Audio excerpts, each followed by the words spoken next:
मैं हिमांचल सिंह राजपूत आज आप सभी को यूपी बोर्ड के क्लास 10th का चैप्टर फर्स्ट का रियल नंबर मतलब वास्तविक संख्या जो यूपी बोर्ड मतलब चैप्टर फर्स्ट के यूपी बोर्ड में जो क्वेश्चन आएगा चैप्टर फर्स्ट से उसका इम्पॉर्टेंट क्वेश्चन बताऊंगा जो 100% आना ही आना है। मतलब चैप्टर फर्स्ट से 5 नंबर के आएंगे क्वेश्चन, 5 मार्क्स के आएंगे क्वेश्चन वो यूपी बोर्ड के एग्ज़ाम में।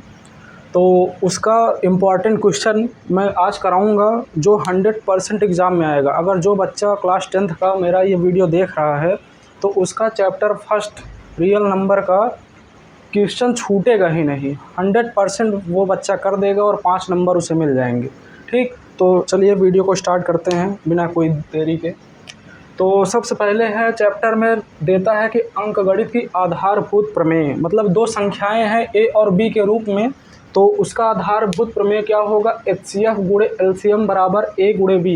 ए जो है पहली संख्या है, बी जो है दूसरी संख्या है। ठीक, जैसे मान लेते हैं कि दो संख्याएं हैं 12 और 6, कुछ भी मान लें, 12 या 9 मान लेते हैं। ठीक, इसमें आधारभूत प्रमेय क्या होगा कि 12 और 9 का HCF और 12 और 9 का LCM पहले निकालेंगे। ठीक, जब ये निकाल लेंगे तो इसका आधारभूत प्रमेय क्या होगा कि HCF और LCM का गुणा करेंगे तो किसके बराबर होगा, इन दोनों संख्याओं के गुणनफल के बराबर हो जाएगा। ठीक, चलिए आगे बढ़ते हैं। इतना मानते हैं कि इतना आप लोग समझ गए होंगे।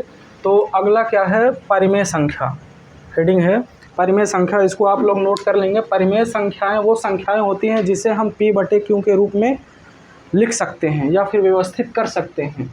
ठीक, जहाँ पर Q नॉट इक्वल टू 0 है, मतलब परिमेय संख्याएं वो संख्याएं हैं जिसे हम P/Q के रूप में लिख सकते हैं या फिर व्यवस्थित कर सकते हैं या फिर निरूपित कर सकते हैं। ठीक, जहाँ पर Q नॉट इक्वल टू 0 है, मतलब Q का वैल्यू कभी 0 हो ही नहीं सकता। अगर 0 हो गया, मान लो कैसे, अगर 0 हो जाएगा तो P/0, ये तो भाई परिमेय संख्या होगा नहीं। क्यों, क्योंकि अगर 0 को हम P में भाग करेंगे, ठीक, तो 0 0 0 0 होता चला जाएगा, ये तो परिमेय संख्या होगा ही नहीं, इसका मान ही नहीं आएगा, इसका मान इनफाइनाइट हो जाएगा, अनंत हो जाएगा। ठीक, तो आगे बढ़ते हैं अपरिमेय संख्या की तरफ। तो अपरिमेय संख्याएं वो संख्याएं हैं जिन्हें हम P/Q के रूप में नहीं लिख सकते हैं, जिन्हें हम P/Q के रूप में नहीं लिख सकते हैं जहां Q नॉट इक्वल टू 0। ठीक, मतलब जैसे एग्जांपल ले लेते हैं अपरिमेय संख्या का √2, इसको हम P/Q के रूप में नहीं लिख सकते हैं। ठीक, और जैसे √3, √5, 3 प्लस √2 और पाई ले लेते हैं, पाई भी एक अपरिमेय संख्या है। अधिकतर एग्जाम में पूछ लेता है, ऑप्शनल आपका 1 नंबर का बहुविकल्पी पूछ लेगा कि पाई क्या है, एक परिमेय संख्या है या फिर अपरिमेय संख्या है। तो आप लोगों को टिक करना रहेगा, उसमें कुछ भी दे देगा, पाई क्या है, अपरिमेय संख्या है, परिमेय संख्या है, कुछ भी, तो आप लोगों को इसमें लगाना है अपरिमेय संख्या है। पाई क्या है, एक अपरिमेय संख्या है। चलिए हम लोग आगे बढ़ते हैं, जो ये सब छोड़ते हैं, इसको जो पेपर में आएगा वो उसकी बात करते हैं, जो हम लोग 5 नंबर का करेंगे आज चैप्टर फर्स्ट से जो एग्ज़ाम में आएगा। ठीक, तो आगे बढ़ते हैं, एग्ज़ाम में क्या आएगा बताते हैं उसका। देखिए एग्ज़ाम में आएगा अभाज्य गुणनखंड विधि द्वारा हम लोगों को क्या करना रहेगा, LCM और HCF निकालना रहेगा। 100% ये एग्ज़ाम में आएगा, 100%। इसको आप लोग क्या कर लीजिए, नोट कर लीजिए कि 100% एग्ज़ाम में आना ही आना है। 1 नंबर का आएगा या फिर 2 नंबर का आएगा। ठीक, 1 या 2 नंबर का एग्ज़ाम में आना ही आना है। क्या आएगा, अभाज्य गुणनखंड विधि द्वारा HCF और LCM निकालना। तो इस पर हम लोग सवाल करेंगे। सवाल है 6, 72 और 120, ये क्या है, संख्याएं हैं, 3 संख्याएं दी गई हैं, 6, 72 और 120। इसका क्या करना है, हम लोगों को HCF फाइंड करना है, मतलब HCF निकालना है और LCM निकालना है। ठीक, तो कैसे निकालेंगे, अभाज्य गुणनखंड विधि द्वारा। तो सबसे पहले क्या करेंगे, 6 का फैक्टर निकालेंगे। फैक्टर मतलब आप लोग जानते होंगे गुणनखंड, फिर 72 का फैक्टर निकालेंगे, फिर 120 का फैक्टर निकालेंगे। ठीक, जब 6 का फैक्टर निकालेंगे तो कैसे निकालेंगे, इसको खंडित करते हैं। गुणनखंड मतलब इसको खंड खंड में कर दें जिसका कोई दूसरा रूप ना हो पाए। जैसे 6 को अगर खंडित करेंगे तो किस में आएगा, 6 को पहले लिखेंगे 2 × 3, मतलब 2 में 3 का मल्टीप्लाई करेंगे तो 6 आएगा। अब इससे ज़्यादा तो खंडित नहीं होगा, इससे छोटा रूप तो नहीं हो गया इसका, तो यही इसका फैक्टर हो गया। ठीक, तो 6 का अगर हम लोग गुणनखंड निकालेंगे तो 2 गुणे 3 ये इसका फैक्टर आ गया। ठीक, तो ये हो गया इसका फैक्टर, मतलब अभाज्य गुणनखंड विधि द्वारा हम लोग एचसीएफ और एलसीएम फाइंड करेंगे। ठीक, तो 6 का फैक्टर हो गया 2 गुणते 3। अगर 2 है तो इसको हम लोग 2 के पावर 1 लिख सकते हैं, क्योंकि ये छिपा रहता है। ठीक, 1 लिख सकते हैं। 3 है तो 3 को 3 पावर 1 लिख सकते हैं। ठीक, इतना हो गया। अब हम लोग 72 का फैक्टर निकालेंगे। 72 का फैक्टर निकालेंगे तो कितना होगा, 8 का मल्टीप्लाई 9 में करेंगे तो 8 9 72 हो जाएगा। ठीक, तो 8 को हम लोग 8 को भी फैक्टर करेंगे, 8 को भी खंड खंड में करेंगे तो 8 को लिखेंगे 2 का पावर 3, मतलब 2 को 3 बार गुणा करेंगे तो 8 आएगा। तो 2 दूनी 4 दूनी 8। ठीक, मतलब 2 के पावर 3 इंटू, अब 9 को क्या लिख सकते हैं हम लोग, 3 इंटू 3 मतलब 3 के पावर 2। ठीक, ये हो गया। या तो आप लोग ऐसे भी कर सकते हैं, 2 गुणते 2 गुणते 2 फिर गुणते 3 फिर गुणते 3। अब इसको जब हम लोग और छोटा करेंगे तो ये 2 के पावर 3 हो जाएगा, क्योंकि 2 3 बार आया है, और ये 3 के पावर 2 हो जाएगा। क्यों, क्योंकि 3 2 बार आया है। ठीक, इसलिए इसको हम पहले ऐसे ही लिख लेते हैं। ठीक, अब 120 का फैक्टर लेंगे तो कितना हो जाएगा, 8 8 5 40 40 तिहाई 120। ठीक, मतलब 8 को लिखेंगे 2 के पावर 3 फिर इंटू 3 इंटू 5, मतलब 8 5 40 तिहाई 120। ठीक, 2 के पावर 3, अब 3 है तो 3 को 3 पावर 1 लिख देंगे, 5 है 5 पावर 1 लिख देंगे। ठीक, अब हम लोग क्या करेंगे, एचसीएफ और एलसीएम फाइंड करना है अभाज्य गुणनखंड विधि द्वारा। ये तो अभाज्य गुणनखंड विधि द्वारा हम लोग इसका फैक्टर निकाल लिए हैं। अब क्या करना है, हम लोगों को सिंपली एचसीएफ निकालना है। ठीक, तो एचसीएफ ले लेंगे। एचसीएफ इक्वल टू, ये जितना बोल रहे हैं इसको आप लोगों को नोट करते जाना है और इसको लिखते जाना है। मैं तो इससे सिंपल क्वेश्चन लिख दे रहा हूँ कि 6 और 72 और 120 का एचसीएफ और एलसीएम ज्ञात कीजिए अभाज्य गुणनखंड विधि द्वारा। ठीक, तो अब हम लोग एचसीएफ फाइंड करेंगे। एचसीएफ कैसे निकलेगा, एचसीएफ निकालने के लिए जो तीनों में मतलब 3 संख्याएं हैं, तो मतलब जो तीनों संख्याओं में कॉमन हो और सबसे कम घात हो जिसका, वो एचसीएफ होगा। ठीक, मतलब तीनों संख्याएं में जो कॉमन हो, मतलब जो समान हो, जो तीनों संख्याएं में हो संख्या। ठीक, और जो जिसका घात सबसे कम हो। ठीक, अब इसमें ढूंढेंगे हम लोग 2। ठीक, 2 तीनों संख्याओं में है और इसकी सबसे कम घात क्या है, 1 है, तो लिख लेंगे 2 के पावर 1। ठीक, और 3 देखेंगे, 3 भी तीनों संख्याओं में है, तो इस 3 का सबसे कम घात क्या है, 3 के पावर 1। अब मल्टीप्लाई करके 3 के पावर 1 लिख लेंगे। ठीक, अब इसमें 5 है, लेकिन 5 तो सिर्फ एक ही संख्या में है, बाकी 2 संख्या में नहीं है। तो हमने क्या बोला था कि जो तीनों संख्याओं में कॉमन होगा और जिसकी घात सबसे कम होगी वही एचसीएफ में लिखा जाएगा। तो अब सिंपली हम लोग इसका गुणा कर लेंगे, 2 के पावर 1 मल्टीप्लाई 3 के पावर 1। ठीक, तो क्या कर देंगे, 2 में 3 का गुणा कर देंगे तो कितना हो जाएगा, 6। ये आ गया हम लोगों का एचसीएफ। ठीक, अब हम लोग फाइंड करेंगे LCM. LCM equal to, LCM में क्या करना रहता है, एलसीएम में जो कॉमन है उसका सबसे बड़ा घात लेते हैं, मतलब तीनों संख्याओं में जो कॉमन रहता है उसका सबसे बड़ा घात लेते हैं, और जो शेष संख्या बच जाता है जो कॉमन नहीं रहता है उसको भी हम लोग अलग से लिख लेते हैं उसी मल्टीप्लाई करके। ठीक, तो चलिए करते हैं। एलसीएम में जो कॉमन है तीनों संख्याओं में और सबसे बड़ी घात लेते हैं उसकी, तो 2 तीनों संख्याओं में है और इसकी सबसे बड़ी घात क्या है, 3, 2 के पावर 3, तो लिख लेंगे 2 के पावर 3 मल्टीप्लाई, अब 3 भी तीनों संख्याओं में है और इसकी सबसे बड़ी घात क्या है, 3 के पावर 2, लिख लेंगे 3 के पावर 2 मल्टीप्लाई, अब शेष बची संख्या 5 पावर 1, तो ये भी लिख लेंगे 5 के पावर 1, अब मल्टीप्लाई कर देंगे। ठीक, 2 के पावर 3 को लिखेंगे हम लोग 8 मल्टीप्लाई 3 के पावर 2 को लिखेंगे 9 मल्टीप्लाई 5 के पावर 1 को लिखेंगे 5। अब 8 8 9 72 पंचे 360, ये क्या आ गया हम लोगों का एलसीएम। ठीक, इतना नोट कर लीजिए। ये 100% एग्ज़ाम में, यूपी बोर्ड के एग्ज़ाम में 2 नंबर का 1 नंबर का आ सकता है, या तो 1 नंबर का आएगा या तो 2 नंबर का। ज़रूरी नहीं है कि यही आए, संख्या बदल देगा, या तो 2 संख्याएँ दे देगी या तो 3 संख्याएँ देगा, संख्या बदल देगा, कोई भी संख्या दे देगा, जैसे 6 के जगह 9 कर देगा, 72 की जगह 60 कर देगा, 120 की जगह कुछ भी कर देगा, 80 90 कुछ भी कर देगा। आप लोगों को पूछ लेगा अभाज्य गुणनखंड विधि द्वारा HCF और LCM ज्ञात करिए। बस सिंपली आप लोग कर लेंगे, एक सवाल करा दिए हैं, ठीक।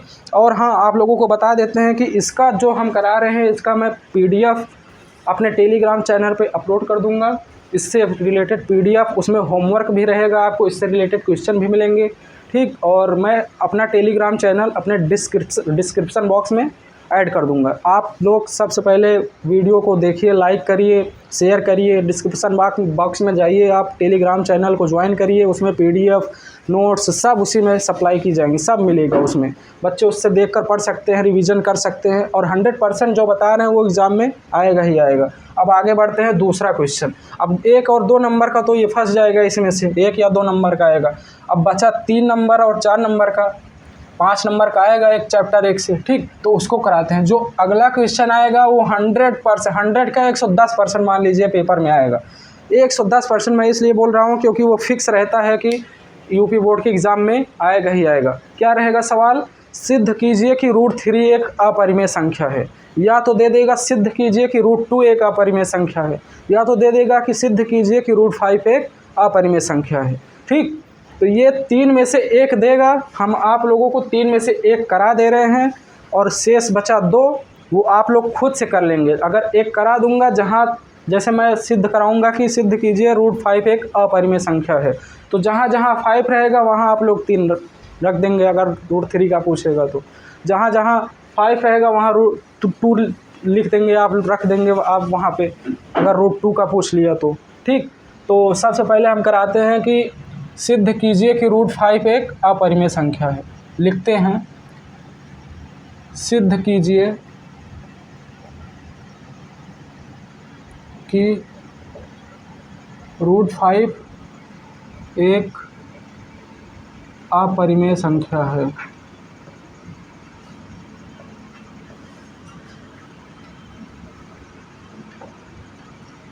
ठीक। अब हम लोग सिद्ध करेंगे कि सिद्ध कीजिए √5 एक अपरिमेय संख्या है। इसको आप लोगों को अपने रफ में, फेयर में, या फिर कहीं भी आप लिख सकते हैं, और इसको रोज़ रिवीजन करिए। मतलब रोज़ के अगर आप 1 दिन 2 दिन रिवीजन कर लिए, 3 बार 4 बार लगा के, 100% आपको याद हो जाएगा, जुबान पे रट जाएगा। और एग्ज़ाम में जाएंगे, ऐसे बैठेंगे, क्वेश्चन को देखेंगे, मुस्कुराएंगे, तुरंत हल करेंगे, 5 नंबर मिल जाएगा। और 100% ये क्वेश्चन जो है आपके पेपर में आएगा, या तो 3 नंबर का आएगा या तो 4 नंबर का आएगा। अब जो मैं पहला क्वेश्चन कराया, अगर वो 1 नंबर का आएगा तो ये 4 नंबर का आएगा आपके एग्ज़ाम में, और अगर वो 2 नंबर का आएगा तो ये 3 नंबर का आएगा आपके एग्ज़ाम में, ठीक। फिक्स है, आपके एग्ज़ाम में आएगा ही आएगा। तो चलिए हम लोग क्या करेंगे, अगर √5 एक अपरिमेय संख्या सिद्ध करने के लिए सबसे पहले हम लोग मानेंगे कि √5 एक परिमेय संख्या है। अगर ये परिमेय संख्या है तो ये अपरिमेय नहीं होगा, अगर ये परिमेय नहीं है तो क्या होगा? अपरिमेय संख्या होगा। तो सबसे पहले क्या मानेंगे, लिखते हैं, माना √5 एक परिमेय संख्या है। लिखते चलिए आप लोग भी साथ में, ठीक।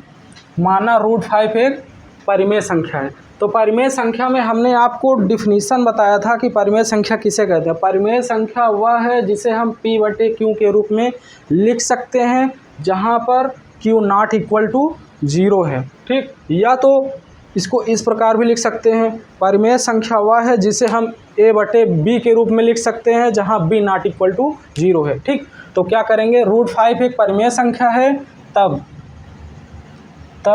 √5 इक्वल टू A/B, जहाँ A और B एक सहअभाज्य, जहाँ A और B एक सहअभाज्य पूर्णांक है, ठीक। और पूर्णांक है, और B नॉट इक्वल टू 0 है, ठीक। इतना समझ में आया। मैं सिर्फ डिफिनीशन से लेकर चल रहा हूँ कि A और B एक सहअभाज्य पूर्णांक है और B नॉट इक्वल टू 0 है, ठीक। तो क्या करेंगे, दोनों पक्षों का हम वर्ग कर देंगे, स्क्वायर कर देंगे, ठीक। अब लिखेंगे दोनों पक्षों का वर्ग करने पर, दोनों पक्षों का वर्ग करने पर अगर √5 का स्क्वायर करेंगे तो क्या हो जाएगा, 5 हो जाएगा। मतलब √5 का 2 बार गुणा, √5 इंटू √5, √5 में 2 बार गुणा कर देंगे तो रूट हट जाएगा, क्या बचेगा 5 equal to a² upon b²। अब इसको हम लोग अगर पक्षांतर कर देंगे इस तरफ तो क्या हो जाएगा, 5b² इक्वल टू a²। मतलब 5b² इक्वल टू a²। अगर b² बराबर लेंगे तो क्या हो जाएगा, a² अपान 5। मतलब a² 5 से क्या हो जाएगा, विभाजित होगा, मतलब कटेगा। मतलब अगर 5 a² में 5 से भाग करेंगे भाई कटेगा, सीधी बात, अगर इधर आ रहा है तो ठीक। तो क्या लिखेंगे, चूंकि a² 5 से विभाजित है, a² 5 से विभाजित है तो a भी 5 से विभाजित होगा, विभाजित होगा।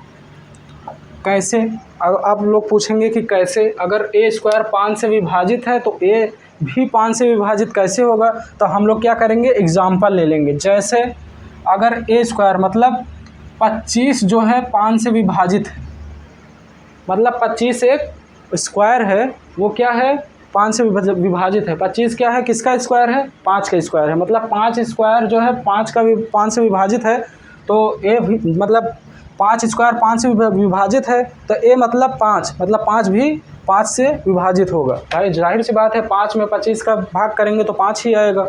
अगर 25 5 से विभाजित है तो 5 भी 5 से विभाजित होगा। ठीक, तो आगे बढ़ते हैं हम लोग। ये क्या हो गया, a² 5 से विभाजित है तो a भी 5 से विभाजित होगा। अब आगे बढ़ते हैं। ये क्या है, पहला स्टेप है। यहाँ हम लोग लिख देंगे फर्स्ट स्टेप, पहला स्टेप। ठीक, अब दूसरा स्टेप में चलेंगे। फिर से मानते हैं, पुनः माना। क्या मानेंगे अब, a बराबर 5c। ठीक, माना a बराबर 5c, जहाँ c एक पूर्णांक है। लिख देंगे कोष्टक में, जहाँ c एक पूर्णांक है, पूर्णांक है। ठीक, इसको हम लोग समीकरण 1 दे देते हैं। 5b² बराबर a² को लिख देते हैं समीकरण 1। अब क्या करेंगे, ये जो फिर से माने हैं हम लोग a बराबर 5c, या इसका मान हम लोग समीकरण 1 में रख देंगे। अब यहाँ लिखेंगे a का मान समीकरण 1 में रखने पर, a का मान समीकरण 1 में रखने पर।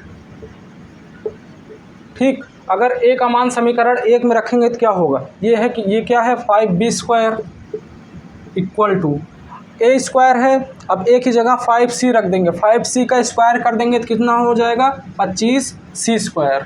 ठीक, अब 25c² जो है, देखिए इधर 5b² है, इधर 25c² है। अब 5 से 25 काट देंगे तो क्या बचेगा, b² बराबर 5c²। अब 5 को पक्षांतर करेंगे तो क्या हो जाएगा, b² अपान 5। मतलब यहाँ से ये भी सिद्ध होता है कि b² भी 5 से विभाजित है होगा। ठीक, यहाँ लिखेंगे चूँकि b² 5 से विभाजित है, 5 से विभाजित है, इसलिए b भी 5 से विभाजित होगा।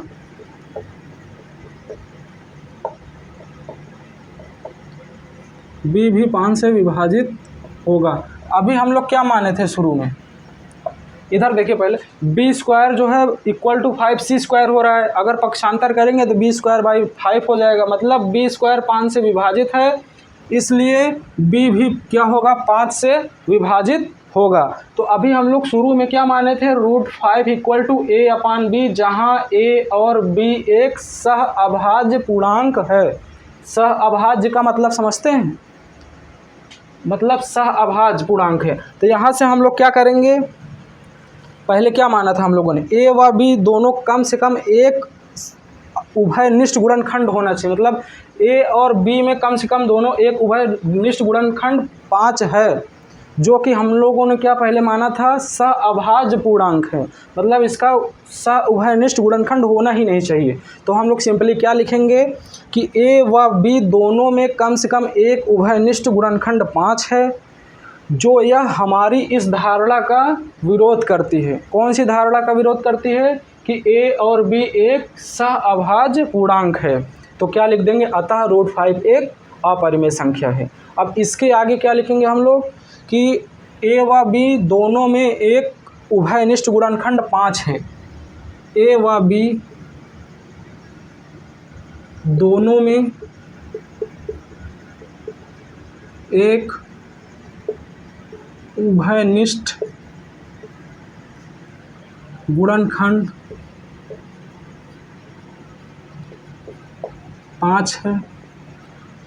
इसके आगे हम लोग इधर लिख देते हैं, गुणनखंड 5 है, इधर लिखते हैं इसके आगे, ठीक, इसके आगे इधर लिखते हैं उभयनिष्ठ गुणनखंड 5 है, परंतु यह हमारी इस धारणा का विरोध करती है, परंतु यह हमारी इस धारणा का विरोध करती है, विरोध करती है। कौन सी धारणा का, कि ए व बी एक सअभाज्य पूर्णांक है। इस धारणा का विरोध करती है कि ए व बी एक सअभाज्य पूर्णांक है। ठीक हो गया इतना। अब सीधा सिंपल लिख देंगे, लास्ट में हम लोग इसको काली हेडिंग से मतलब ब्रैकेट में एकदम बंद कर देंगे और उसमें लिखेंगे अतः √5 एक अपरिमेय संख्या है। ठीक, इसको हम लोग काली हेडिंग से ब्रैकेट में बाकायदे एकदम पैक कर देंगे, उसमें लिख देंगे अतः एक √5 एक अपरिमेय संख्या है। सिंपल ये इतना लिखना रहेगा हम लोगों को पेपर में। आप लोग इसको रफ में, फेयर में कहीं भी लिख कर इसको याद करिए, या तो याद करिए या तो इसको 2 से 3 4 5 जितनी बार आप इसको रिवीजन कर सकते हैं, मतलब इसको देख के ही लिखिए। ज़रूरी नहीं है कि बिना देखे आपको लिखना है, इसको देख के ही 4-5 बार लिख दीजिए, आपके ज़ुबान पे याद हो जाएगा, आपके हाथ में ऑटोमेटिक लिखते हुए चला जाएगा, ये याद हो जाएगा। तो आप मतलब पेपर में देखेंगे कि सिद्ध कीजिए √5 एक अपरिमेय संख्या, या तो यही आ जाएगा, या तो √5 की जगह दे देगा √3 एक अपरिमेय संख्या है, √2 एक अपरिमेय संख्या है, इतना ही देगा, आपको करना रहेगा। अगर √3 यहाँ दिया तो यहाँ लिख देंगे कि माना √3 एक परिमेय संख्या है, तो यहाँ लिख देंगे √3 = a/b, जहाँ a और b एक सअभाज्य पूर्णांक है, b ≠ 0 है। अब दोनों पक्षों का वर्ग करने पर 5 की जगह लिख देंगे 3 = a²/b², यहाँ लिख देंगे 3b² = a², तो लिख देंगे a² 3 से विभाजित है तो a भी 3 से विभाजित होगा। अब आगे मान लेंगे, पुनः माना a = 3c, जहाँ 5 है वहाँ 3 कर देंगे, जहाँ c एक पूर्णांक संख्या है। अब a का मान समीकरण 1 में रखने पर यहाँ 3b² = 9c² हो जाएगा, b² = 3c² हो जाएगा। अब b² 3 से विभाजित है, इसलिए b भी 3 से विभाजित होगा। आगे लिख देंगे a व b दोनों में एक उभयनिष्ठ गुणनखंड 3 है, परंतु यह हमारी इस धारणा का विरोध करती है कि a व b एक सअभाज्य पूर्णांक है, अतः √3 एक अपरिमेय संख्या है। इसी प्रकार √2 का भी कर लेंगे आप लोग, जहाँ 5 है वहाँ 2 कर देंगे। ठीक, अब मिलते हैं अगले वीडियो में। ये जो वीडियो हम बनाए हैं, अगर कोई भी कक्षा 10 का विद्यार्थी जो यूपी बोर्ड का मतलब यूपी बोर्ड में है, कक्षा 10 का है, वो चैप्टर 1 का अगर उसको नहीं समझ में आता है, रियल नंबर मतलब वास्तविक संख्या, इसमें से आपका 5 नंबर फिक्स है आएगा पेपर में। 5 नंबर में 1 या 2 नंबर का पहले हमने बताया था कि अभाज्य गुणनखंड विधि द्वारा HCF और LCM निकालना। ठीक, अब दूसरा हम बताए हैं कि सिद्ध कीजिए कि √5 एक अपरिमेय संख्या है, ये फिक्स है आएगा 3 नंबर या 4 नंबर का। ठीक, अब इसका जो मैं बताया हूँ, इन सब का विस्तार से डिफिनीसन सहित और पूरा फार्मूला सहित पूरा न्यूमेरिकल क्वेश्चन टाइप सॉल्व करके मैं PDF में बना के अच्छे से अपने टेलीग्राम चैनल पे अपलोड कर दूंगा वीडियो के साथ ही।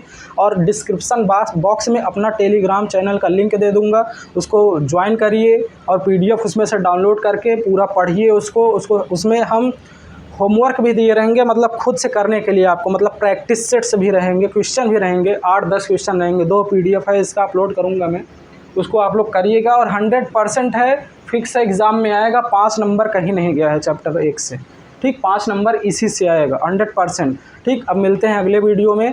बेस्ट ऑफ लक आप सभी को, ठीक, धन्यवाद।